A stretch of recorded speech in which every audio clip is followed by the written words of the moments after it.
Merci, monsieur le député. Monsieur le rapporteur, vous souhaitez répondre à cette motion de rejet préalable? Vous avez la parole. Merci, Madame la Présidente.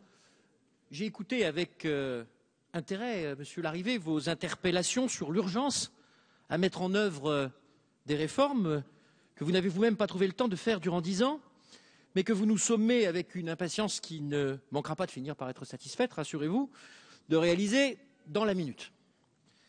Alors moi, je croyais par ailleurs avoir compris qu'une motion de rejet préalable avait pour objet soit de démontrer qu'il n'y avait pas lieu de délibérer sur le texte, ou de démontrer que ce texte n'était pas conforme à la Constitution. Mais je n'ai entendu aucun argument en ce sens, à tout le moins dans votre discussion, simplement une anticipation détournée de la discussion générale qui va commencer tout à l'heure.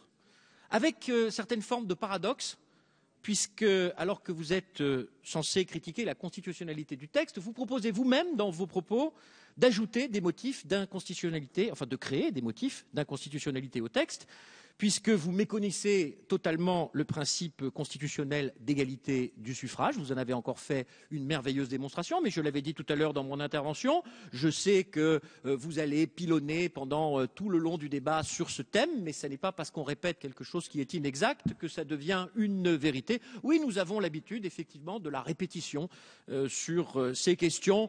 Nous nous ferons une raison. Et je note d'ailleurs avec un intérêt tout particulier que vous nous avez dit que nous voulions découper pour des motifs qui ne sont pas des motifs républicains. Mais moi, je m'étonne que ce texte que vous aviez voté, ce conseiller territorial auquel vous sembliez tant croire, eh bien vous n'ayez pas trouvé le temps, dans la foulée de son adoption, de procéder à un découpage, car comme vous l'avez dit, si on ne change pas juste avant les élections un découpage, c'est d'ailleurs pour ça que nous proposons de reporter d'1 an, que ferions-nous aujourd'hui, puisque vous n'avez pas fait, vous n'êtes pas allé au bout de la réforme que vous avez vous-même initiée et qui était celle du conseiller territorial. Peut-être parce que vous ne souhaitiez pas être confronté à la réalité des mêmes contraintes qui sont celles auxquelles le gouvernement sera confronté aujourd'hui, comme nous tous, parce qu'il s'agit d'un principe constitutionnel. Donc naturellement, j'appelle l'Assemblée nationale à rejeter, à ne pas adopter cette